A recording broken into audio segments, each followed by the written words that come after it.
Assalamualaikum warahmatullahi wabarakatuh. Kembali lagi di channel Berita Mistis.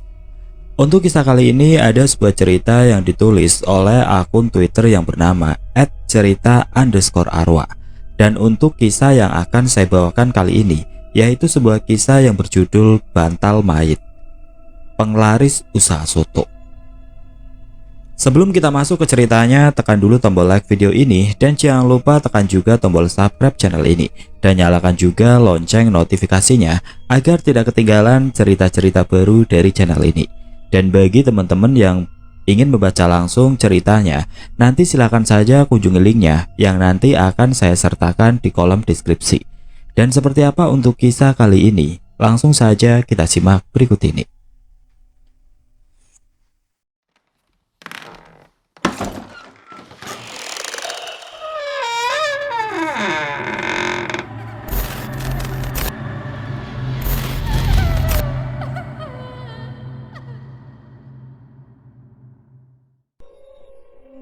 Bu Halimah dan Pak Syukur adalah pasutri yang baru saja mencoba peruntungan mengadu nasib di ibu kota untuk berdagang soto. Tapi bukannya untung, malah buntung. Itulah peribahasa yang tepat untuk mencerminkan usaha pasutri tersebut setelah setahun mencoba peruntungan berwirausaha. Segala cara sudah ditempuh Bu Halimah dan suaminya itu. Dari mulai memberikan diskon sampai dengan memberikan makanan gratis. Namun penjualan mereka masih saja seret. Tidak habis akal, Bu Halimah pun mengajak suaminya untuk pergi ke tempat praktek dukun supaya penjualan mereka laris. Lalu bagaimana kelanjutan kisah pasutri tersebut? Langsung kita mulai ke ceritanya.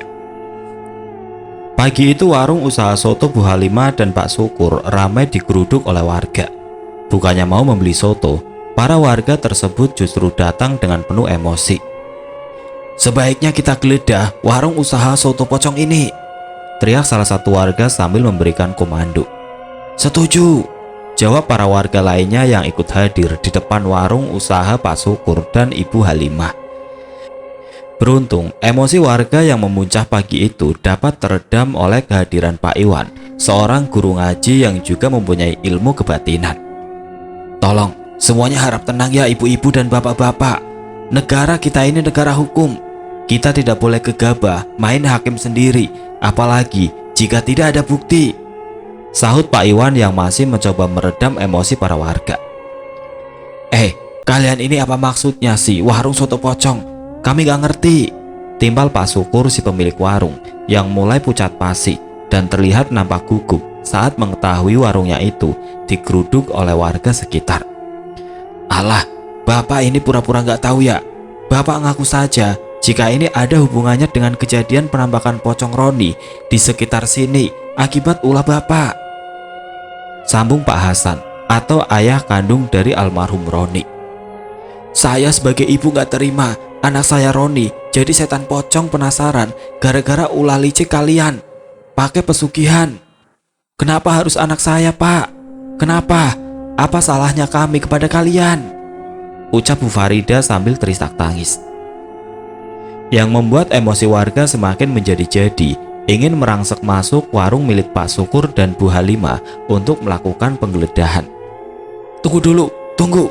Biar saya saja yang menjadi perwakilan ibu-ibu dan bapak-bapak semua yang ada di sini menggeledah warung milik Pak Syukur. Jika kalian semua ikut menggeledah, yang ada malahan kalian ini akan membuat kekacauan dan merusak. Ingat, kalian boleh emosi, tapi jangan sampai tindakan anarkis kalian bisa menjadi bumerang bagi diri kalian sendiri," jawab Pak Iwan yang terus mencoba untuk meredam amarah.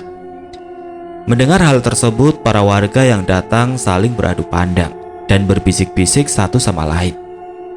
"Baiklah kalau begitu, kami serahkan kepada Pak Iwan saja untuk menggeledah warung soto itu," jawab Usman, warga yang paling vokal menyuarakan penggeledahan. "Baik, jika kalian mau menggeledah warung kami, silakan. Apabila tidak terbukti warung kami ini melakukan pesugihan pocong seperti yang kalian tunjukkan, maka kalian semua akan kami tuntut karena pencemaran nama baik. Jika kami yang terbukti bersalah, maka kami bersedia untuk pergi dari sini," tantang Pak Syukur. Pak Iwan kemudian dipersilakan masuk ke dalam warung. Penggeledahan dimulai dari bagian etalase, dapur, laci penyimpanan uang, bahkan sampai ke bagian belakang atau tempat cuci piring.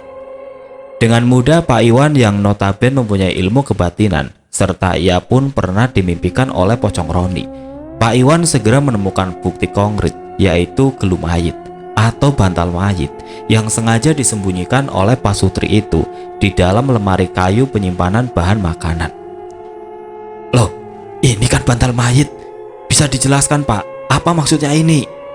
Tanya Pak Iwan mencecar Pak Syukur dengan pertanyaan.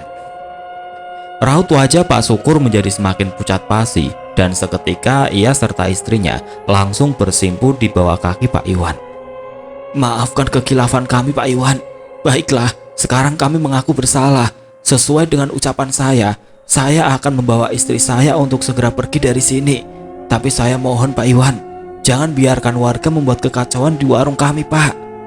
Rengek Pak Syukur dengan berlinang air mata dan juga istrinya. Sudahlah Pak, Bu, jangan lagi bersimpu di bawah kaki saya. Sebaiknya bersimpulah meminta maaf kepada Allah yang Maha Kuasa. Mohonlah pengampunannya Pak, karena kalian sudah menyekutukan Allah dengan berbuat kemusyrikan seperti ini, ucap Pak Iwan lembut. Sebelum melanjutkan percakapannya, Pak Iwan segera menuju keluar warung untuk membubarkan kumpulan warga yang masih menunggu hasil dari penggeledahan Pak Iwan. Sudah, kalian yang tidak berkepentingan sebaiknya pulang. Biar urusan ini akan saya tangani. Jangan kalian datang lagi ke sini, karena nanti yang ada masalah ini malah semakin runyam, ucap Pak Iwan memberikan instruksi. Para warga pun akhirnya satu persatu meninggalkan warung soto milik Ibu Halimah serta Pak Syukur. Namun begitu Pak Hasan dan istrinya mau kembali pulang, Pak Iwan membisikkan sesuatu di telinga Pak Hasan yang membuat ia serta istrinya tidak jadi membubarkan diri. Tunggu sebentar Pak Hasan, jangan pulang dulu, sebab saya sudah menemukan buktinya, bisik Pak Iwan. Seketika wajah Pak Hasan menjadi merah padam. Benarkan dugaan kami, pasti si bajingan itu yang sudah membuat almarhum anak kami Roni menderita, ucap Pak Hasan kesal. Tolong Pak Hasan dan Ibu Farida sabar, kita dengar dahulu alasan dan pengakuan dari Pak Syukur serta Ibu Halimah di dalam, ucap Pak Iwan sambil mempersilahkan masuk. Di dalam warung soto, Pak Sutri itu masih terisak tangis. Mereka seperti benar-benar menyesali perbuatannya itu. Melihat Pak Hasan serta Ibu Farida yang sudah berada di dalam warung, sekali lagi Pak Syukur dan Ibu Halimah bersujud di bawah kaki dari kedua orang tua Roni tersebut. Maafkan kami, maaf, kami hilaf. Kami berjanji akan mengembalikan bantal mayit milik almarhum anak bapak dan ibu, ucap Pak Sutri itu dengan penuh penyesalan. Sudah, tidak perlu basa-basi. Sekarang ceritakan, kenapa bisa kalian berdua melakukan hal seperti itu? Teriak Pak Hasan kesal sambil menarik kakinya yang terus diciumi oleh Pak Syukur sebagai tanda permintaan maaf. Dengan nada yang terbata, Pak Syukur pun kembali menceritakan kejadian saat dirinya terjerat rayuan setan. Pak Syukur dan Ibu Halimah adalah Pak Sutri yang berasal dari salah satu kampung di wilayah Jawa Timur. Di kampungnya, hidup Pak Syukur dan Ibu Halimah cenderung pas-pasan, bahkan seringkali kekurangan karena pekerjaan Pak Syukur yang serabutan.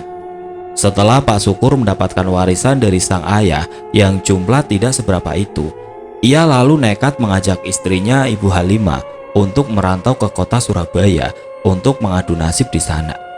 Karena kurangnya pengalaman dan juga banyak perhitungan dagang yang meleset, membuat Pak Syukur mengalami kerugian di bulan-bulan awal buka usaha.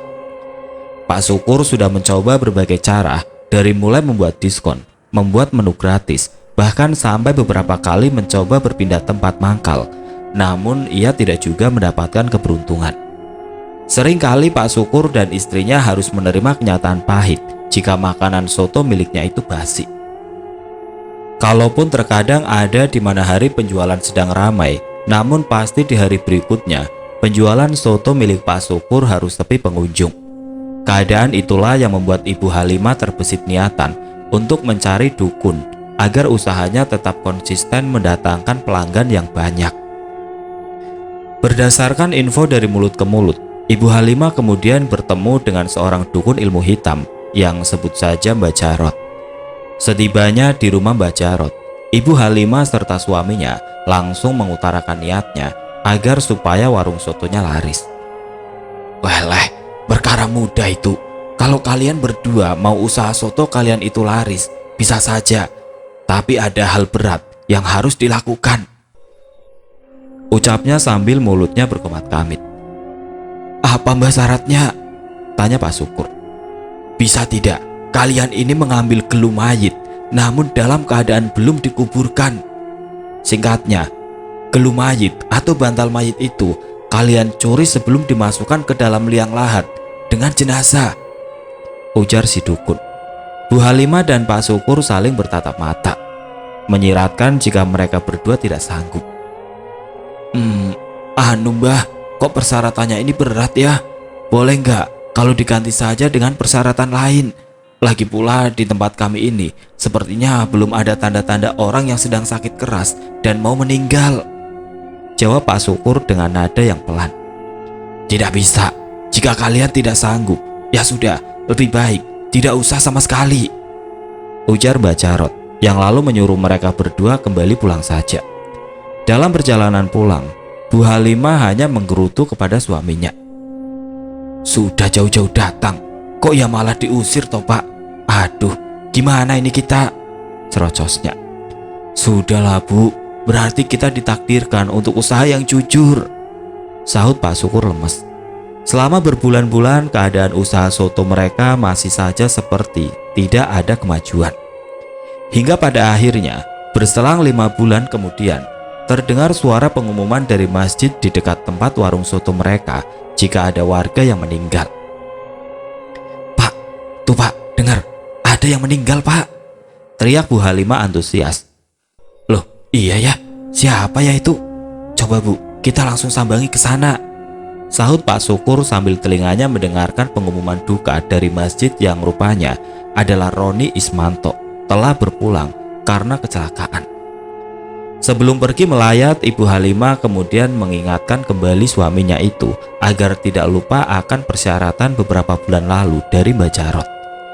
"Pak, Bapak ingat kan persyaratan Mbak Jarot?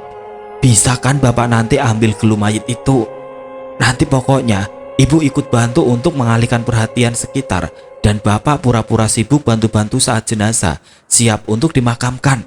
Setelah keadaan aman, barulah kita bergerak cepat mengambil gelu mayit itu Pak," komando dari Bu Halimah. Pak Syukur kemudian teringat lagi persyaratan yang diberikan oleh Mbak Jarot. Ia sempat berpikir apakah hal itu akan ia benar-benar lakukan, karena pasti resikonya besar jika ketahuan. "Loh, malah melamun sih Pak. Ayo, segera kita ke sana sebelum banyak orang," sahut Ibu Halimah sambil menarik tangan suaminya itu menuju ke pemakaman tempat Roni akan disemayamkan. Bak seperti ada keberuntungan di pihak Pak Syukur serta Ibu Halimah. Secara kebetulan, keadaan sore itu sedang gerimis lumayan deras, sehingga jarang ada warga yang berkumpul saat proses penggalian kubur serta pembuatan gelu mayit. Pak Syukur dan Bu Halimah pun tidak menyia-nyiakan kesempatan itu untuk langsung mencuri bantalan mayat tersebut, dan dengan cepat mereka memasukkan ke dalam tas milik Bu Halimah. Setelah berpindah tangan, gelu mayit itu segera dibawa kembali kepada Mbak Jarot untuk diberi jambi-jambi. "Nah, bagus. Bantalan ini akan saya pergunakan untuk memanggil korin dari si mayit. Nantinya arwah atau korin tersebut yang akan membantu kalian untuk melariskan usaha soto," ucap Mbak Jarot. Mbak Jarot langsung mengasapi gelu mayit dengan asap dari kemenyan yang dibakar sambil mulutnya menjambi-jambi mantra. Tak lama muncul sekelebat asap tipis yang membumbul menyerupai silet pocong berdiri di sisi Mbak Jarot. "Ini adalah majikanmu dan kamu harus mengikuti perintahnya ya arwah," ucap suara Mbak Jarot. Sesudah ritual tersebut, Mbak Jarot berpesan untuk menjaga baik-baik gelu mayit itu dan disimpan di tempat yang tersembunyi. "Baiklah, sudah selesai. Sekarang pulanglah kalian dan simpan gelu mayit ini," ucap Mbak Jarot. Bu Halimah dan Pak Syukur lalu berpamitan pulang sambil memberikan amplop kepada Mbak Jarot dengan pecahan uang 50 ribuan sebagai tanda balas jasa. Di perjalanan, Pak Syukur kembali membuka pembicaraan dengan istrinya. "Bu, apa benar ya, hanya dengan menyimpan bantalan mayit ini, orang bisa langganan di warung soto kita?" tanya Pak Syukur ragu. "Benar atau tidaknya, kan setidaknya kita sudah mencoba berusaha, Pak.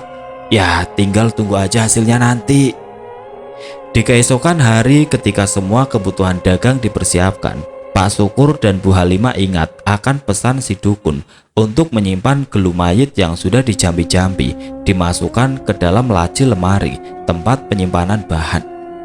30 menit kemudian, begitu warung soto dibuka, ternyata sudah ada 3 orang yang sudah siap mengantri di warung Pak Syukur untuk membeli soto. "Pak, pesan sotonya dibungkus."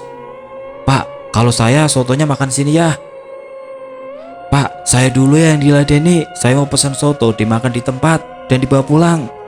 Itulah ungkapan 3 orang pembeli pertama yang rela menunggu walaupun warung soto milik Pak Syukur dan Ibu Halimah masih belum buka saat pagi hari. Mengetahui hal tersebut, Ibu Halimah kemudian memberikan isyarat tubuh dengan menyikutkan lengannya ke tangan Pak Syukur sambil berbisik. "Tuh Pak, lihat sendiri kan gimana manjurnya pakai gelu mayit itu. Ini baru hari pertama loh Pak. Saya yakin Pak, kalau terus-terusan pakai gelu mayit ini, warung soto kita semakin ramai," ungkap Bu Halimah antusias. Di sisi lain, sejak memulai di hari pertama, Bu Halimah dan suaminya itu memakai gelu mayit atau bantal mayit dalam usaha sotonya. Kini warga sekitar geger dengan penampakan pocong pada malam hari. Salah satu dari beberapa contohnya adalah Pak Iwan yang mengaku rumahnya pernah didatangi sosok pocong. Awalnya Pak Iwan, si guru mengaji ini, mendengar suara tangisan lirih lelaki dari gerbang depan rumahnya. "Loh, siapa ya itu? Malam-malam ada yang menangis, Bu?" tanya Pak Iwan kepada istrinya. "Iya Pak, kok tumben Pak, jam 2 malam begini ada suara orang menangis." Pak Iwan segera membuka pintu gerbang rumahnya. Tapi ia tidak melihat ada siapapun di sana dan suara menangis itu pun hilang. "Pak Iwan!" Terdengar lagi suara panggilan yang jelas di telinganya saat Pak Iwan mau kembali ke dalam rumah. Seketika Pak Iwan menoleh, mencari-cari siapa yang memanggil namanya, namun ia masih belum menemukan ada siapapun di sekitarnya. "Pak Iwan, di sini Pak. Tolong Pak, saya mau pulang." Kini suara itu semakin jelas terdengar yang mengarah ke bawah pohon mangga di halaman rumah Pak Iwan. Pak Iwan segera mendekat ke sana dan nampak terlihat almarhum Roni atau bekas murid mengajinya yang baru meninggal dengan terbalut kain kafan. Berkali-kali Pak Iwan beristighfar sampai sosok mengerikan di depannya itu menghilang. Saat Pak Iwan kembali tertidur, ia dimimpikan didatangi oleh sosok pocong yang sama. Namun kali ini, sosok pocong itu nampak terlihat sedang menangis, berdiri tepat di depan warung soto milik Ibu Halimah. "Pak Iwan, tolongin saya Pak, saya nggak bisa pulang." Kejadian penampakan sekaligus mimpi yang dialami Pak Iwan nyatanya dirasakan juga oleh beberapa warga lain yang sedang berjalan melewati warung soto milik Ibu Halimah. Sering melihat penampakan pocong setelah mendengar suara lirih tangis. Karena sewaktu itu warga masih menganggap penampakan pocong dan suara tangisan lelaki dari warung soto milik Pak Syukur adalah kabar burung. Warung soto milik Pak Syukur masih saja ramai dikunjungi oleh pembeli di siang hari. Bahkan sampai rela mengambil nomor antrian panjang hanya demi untuk membeli semangkuk soto tersebut. Perlahan kabar burung mengenai warung soto milik Pak Syukur makin santer terdengar. "Pak Hasan, Roni sepertinya meninggal tidak wajar Pak," ucap Usman yang sengaja menemui Pak Hasan di rumahnya. Mendengar hal tersebut, seketika raut wajah Pak Hasan merah redam. Ada rasa tidak terima, namun ia pun seperti menyembunyikan sesuatu. "Jangan sembarangan bicara kamu Usman," bentak Pak Hasan. "Tunggu dulu Pak Hasan, biar saya jelaskan. Saya pernah mengalami sendiri Pak. Saat sekitar jam 9 malam, saya baru pulang dari hajatan. Saya mendengar suara tangis lirih dari warung soto milik Pak Syukur. Setelah saya dekati, ternyata muncul sesosok siluet pocong yang wajahnya saya yakin sekali itu Roni. Ucap Usman terbata-bata. Pak, jangan-jangan benar desas-desus tentang pocong itu adalah Roni, anak kita. Kita sekarang sudah tidak bisa diam lagi, Pak. Kita harus berbuat sesuatu. Bapak juga pernah kan merasakan sendiri melihat penampakan pocong, dan juga seringkali dimimpikan anak kita Roni menangis meminta tolong. Sahut istrinya yang ternyata dari tadi ikut mendengarkan pembicaraan Usman dan Pak Hasan dari belakang. Pak Hasan menarik nafas. Ia memang beberapa kali didatangi oleh sosok mengerikan pocong yang setelah diamati itu adalah Roni. Pak Hasan juga sudah melakukan acara tahlilan baik 3 hariannya, 7 hariannya, bahkan saat 40 hariannya sepeninggal anak laki-lakinya itu. Namun arwah Roni seperti masih bergentayangan untuk meminta tolong karena tidak bisa pulang. Pak Hasan lalu memutuskan untuk mendatangi orang pintar bersama dengan Usman. Pak Hasan ingin agar permasalahan kabar burung seputar anaknya menjadi pocong mendapat titik terang atas penyebabnya. Sesudah Pak Hasan dan Usman menemui orang pintar, mereka disarankan untuk menggeledah warung soto milik Pak Syukur karena di sana telah disembunyikan sesuatu benda yang erat hubungannya dengan almarhum Roni. Beruntunglah saat Pak Hasan serta Usman ingin melakukan penggeledahan bersama dengan warga lain, Pak Iwan bisa mencegah mereka untuk tidak berbuat anarkis. Kini bantalan mayit itu langsung diserahkan kepada Pak Hasan dan Ibu Farida, sedangkan Pak Syukur dan Ibu Halimah setelah kejadian warung sotonya ramai-ramai didatangi oleh warga, tidak pernah lagi menampakkan batang hidungnya. Akhir cerita, bantalan mayit itu pun dikembalikan ke dalam liang lahat milik almarhum agar almarhum bisa berpulang dengan tenang.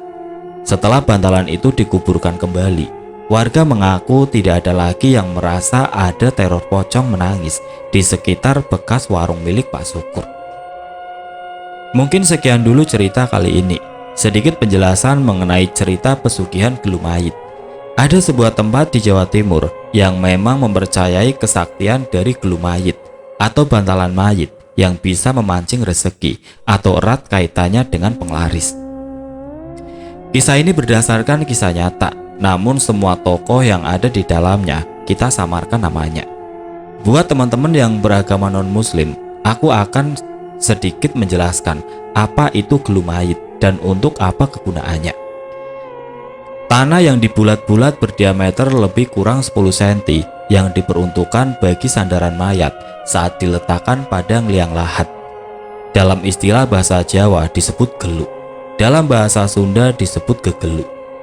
Bulatan tanah ini meskipun dalam aturan fikih tidak termasuk hal yang prinsip. Gelu menjadi hal penting karena gelu mengiringi si mayit di dalam kubur. Ketika mayit telah disucikan, dimandikan atau disolati, maka apa-apa yang mengiringi si mayit seharusnya suci dari segala hadas.